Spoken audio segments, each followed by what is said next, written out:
Introdução ao Scilab. Aqui vocês podem ver a interface do Scilab. Nessa interface, eu tenho aí 4 janelas. Na janela mais à esquerda, eu tenho o navegador de arquivos, desculpa. No navegador de arquivos, eu posso mudar o meu diretório ao trabalho. Meu diretório de trabalho atual é Home Felipe Tucci. Clicando no íconezinho, que simboliza uma pasta, logo do lado esquerdo do meu diretório Home Felipe Tucci, eu abro o meu seletor de diretório. Nesse seletor eu posso então navegar aqui nesse seletor, nas pastas, e escolher o diretório que eu quero. Eu vou escolher, por exemplo, o diretório Downloads. Eu dou um duplo clique em Downloads. Vejam que aqui, seleção, já aparece Home Felipe Tucci Downloads, ou seja, a pasta selecionada. Agora basta dar um OK. Vejam que no navegador de arquivos agora eu estou no diretório Home Felipe Tucci Downloads. Nessa janela central é o meu console de comandos, é onde eu executo operações, executo comandos. Como operações matemáticas básicas de soma, subtração, divisão e multiplicação. Vou fazer aqui um exemplo, 2 mais 2, que é uma operação básica, e vou dar Enter. Eu tenho aqui a minha resposta, minha answer, igual a 4. Veja que essa ANS, a variável answer, ela aparece então agora aqui à direita, nessa janela direita superior, que é o navegador de variáveis. Então, todas as operações feitas no console, com variáveis, essas variáveis são armazenadas aqui no navegador de variáveis. Além disso, logo abaixo eu tenho uma janela de histórico de comandos, que mostra o histórico dos comandos que eu realizei. Então, vejam que o último aqui foi justamente a operação 2 mais 2.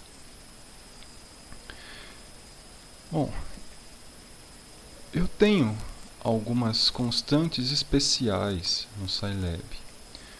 No material escrito, vocês terão exemplos de mais constantes.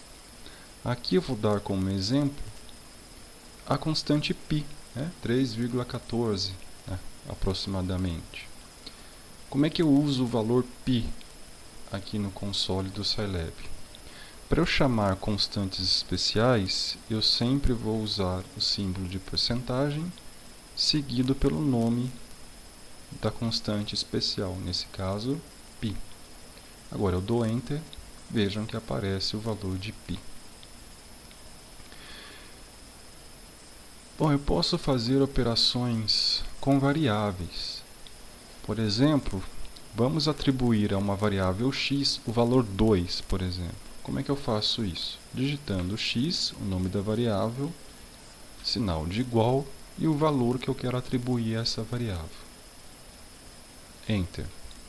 Então vejam que já aparece aqui embaixo x igual a 2 e vejam que essa variável x automaticamente aparece aqui no navegador de variáveis.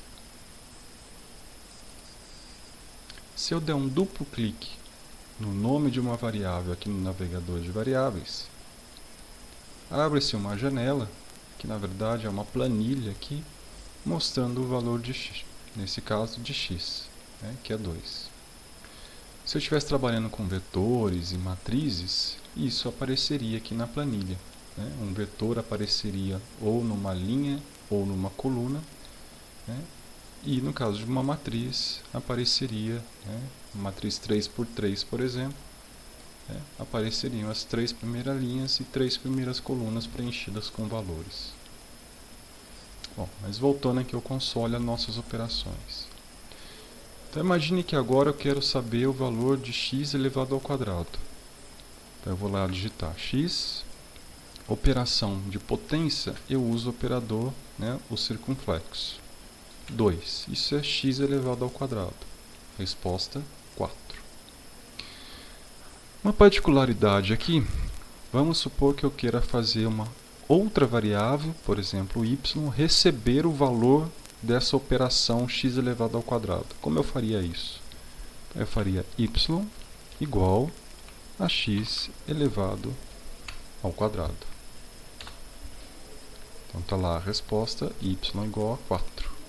Se eu digitar aqui no console y e der Enter, vai me mostrar y igual a 4. Eu vou refazer essa operação, só que agora, ao invés de levar ao quadrado, eu vou levar ao cubo. Então teria que dar resultado 8, certo? Só que eu vou pôr um ponto e vírgula no final. O que aconteceu? A operação é realizada, porém, o resultado não é mostrado para mim no console. Mas se eu digitar y e der Enter, vejam que y vale 8, como era esperado. No material escrito, vocês vão encontrar outros tipos de operadores. Bom, vejam aqui que eu estou preenchendo o console aqui e a barra aqui do lado já está até rolando porque passo de uma página. Bom, se eu quiser limpar o console, eu posso usar o comando clc. Isso limpa o console. Limpa o console, contudo, não limpa as variáveis. Veja que no navegador de variáveis continuam existindo as variáveis y e x. Se eu digitar y aqui no console e der Enter, vai aparecer lá o valor de y. Se eu quiser limpar não só o console, mas também limpar todas as variáveis com que eu trabalhei, com que eu realizei operações, aí eu executo o comando clear. Eu posso dar um clear de uma variável. Por exemplo, se eu quiser fazer um clear x, isso limpa x. Vejam que x não está mais no navegador de variáveis. Eu vou voltar aqui e fazer x igual a 2. Então, eu tenho novamente agora x no navegador de variáveis. Se eu der apenas um clear e não especificar a variável, vou dar apenas um clear e não vou especificar a variável. Isso limpa todas as variáveis. Veja que não há mais nenhuma variável no navegador de variáveis. Então, já vimos como atribuir valores a variáveis e fazer operações com essas variáveis, atribuindo o resultado das operações a outras variáveis. Bom, vamos agora trabalhar com variáveis que não são unidimensionais. Vamos trabalhar agora com vetores e matrizes. Como é que eu crio um vetor linha no Scilab? Vamos chamar esse vetor de U. Para criar um vetor linha, eu vou abrir colchetes e começar a digitar os números. Então, por exemplo, 1, espaço 2, espaço 3, fechar colchete. Então, acabei de criar um vetor linha. E um vetor coluna? A ideia é a mesma. Eu coloco os números na sequência entre colchetes. Só que depois de cada número, eu ponho um ponto e vírgula. O ponto e vírgula tem a função de pular linha. Então, eu estou criando um vetor U, em que o primeiro elemento é 1, aí pula uma linha, vem o segundo elemento que é 2, pula uma linha, vem o segundo elemento, o terceiro elemento que é 3. Agora eu acabei de criar um vetor coluna. Existem comandos especiais para a criação de vetores, como vetores nulos, ou seja, todos os elementos zero, ou vetores com todos os elementos unitários. Vocês vão ver mais sobre isso no material escrito. Eu vou dar aqui um exemplo de criação de um vetor unitário. Então, vamos supor um vetor U igual. Qual é o comando especial para criar um vetor unitário? É o comando once. Bom, agora, dentro dos parênteses, depois do comando once, eu preciso informar quantos elementos eu quero nesse vetor. Por exemplo, 4.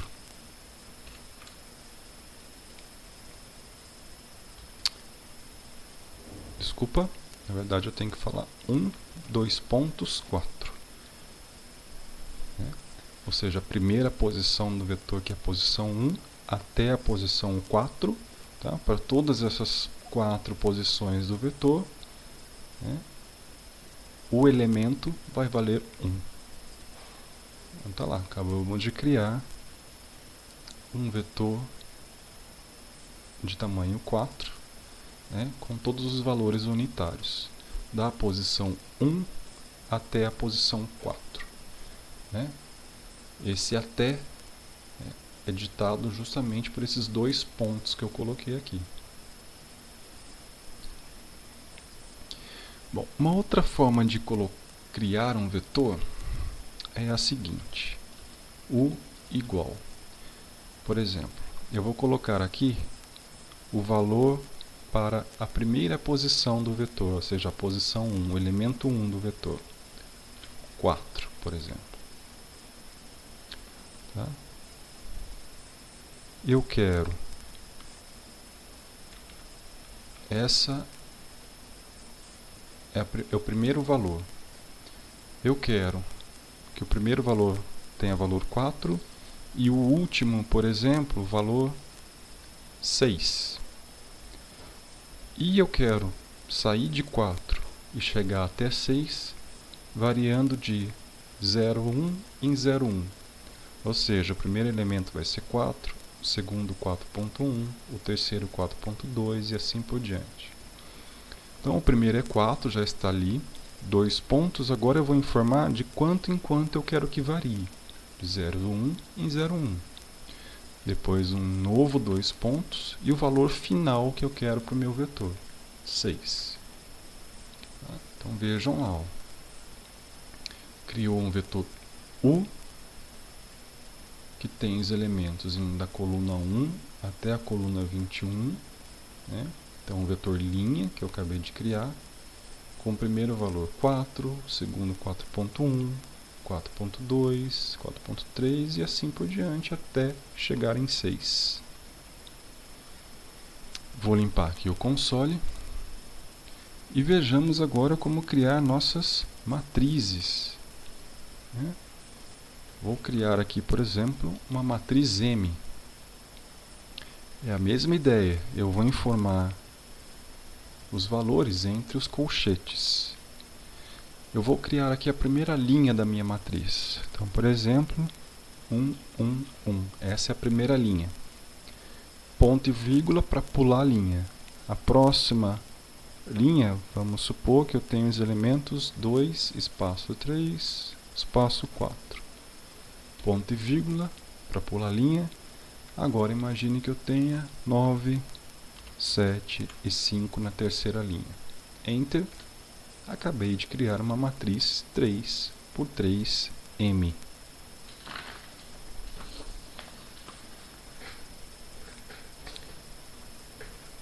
Eu posso acessar alguns elementos da matriz. Por exemplo, se eu digitar aqui M 1,1, né, isso dá 1. Eu acabei de acessar o elemento da linha 1, coluna 1. Na linha 1, coluna 1, eu tenho o número 1. Se eu fizer, por exemplo, M, entre parênteses, 2,1, eu estou acessando o elemento da linha 2, coluna 1. Linha 2, coluna 1, o que tem lá é o número 2. Vamos supor que eu queira acessar uma linha da matriz, para ver que valores tem na linha da matriz. A linha 2, por exemplo, como eu faço isso? M2, que é a linha que eu quero, e a coluna, eu não quero nenhuma coluna específica, eu quero todas as colunas. Então, eu substituo o valor 1 ali por 2 pontos. Então, eu acabei de acessar os elementos da linha 2, todas as colunas.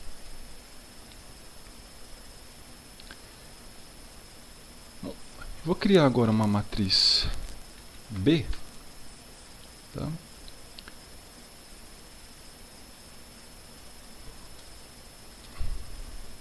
Então eu vou criar aqui uma matriz B.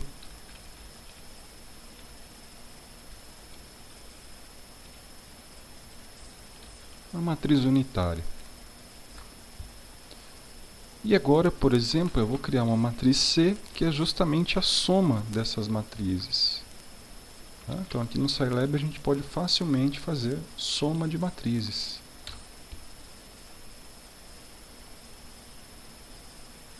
Ah, não existe a matriz A, né? Porque existe a matriz M. Então tá lá, a soma das matrizes. Tá? Poderia, por exemplo, perfeitamente fazer multiplicação de matrizes.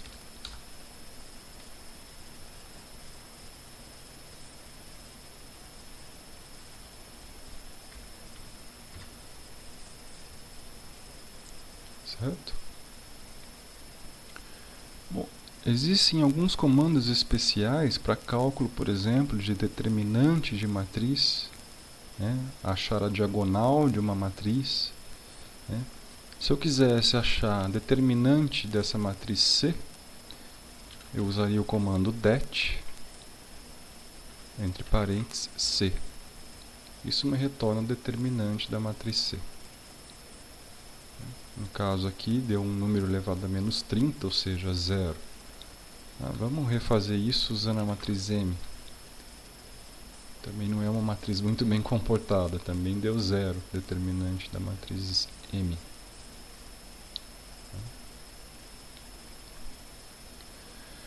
Bom, assim como eu posso usar comandos especiais para criar vetores, eu também posso usar comandos especiais para criar matrizes.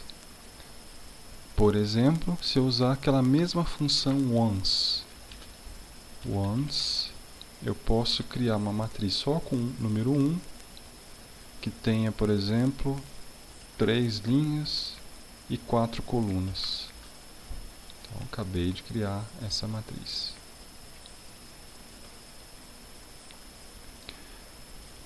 Vou limpar aqui um pouquinho o console. Bom, tem alguns outros comandinhos bem úteis, funções elementares, como raiz, seno, cosseno, né? Algumas funções estatísticas, como média, né? Vejamos o exemplo aqui de média. A função para cálculo de média é a função min. Eu vou colocar aqui entre parênteses u, que é um dos vetores que a gente tem ali. Então isso vai me retornar o valor médio dos elementos que eu tenho no vetor u. Então, no caso, o valor médio dos elementos que eu tenho no vetor 1 é 5. Eu vou criar aqui um vetor y igual a 10 vezes u.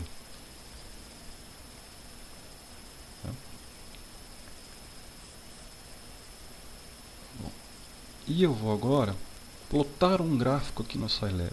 O comando para plotar um gráfico é o comando plot. Aí eu informo o nome da variável que tem os valores para a abscissa, vou pôr aqui, por exemplo, u, e o nome da variável que tem os valores para o eixo das ordenadas, por exemplo, y. Então, isso me gera o gráfico x por y, né? Abscissa por ordenada. Né? Então, eu tenho aqui os valores de u, e aqui os valores de y, que é 10, né? São 10 vezes os valores de u. Né? Por isso, o resultado do plot é uma linha reta.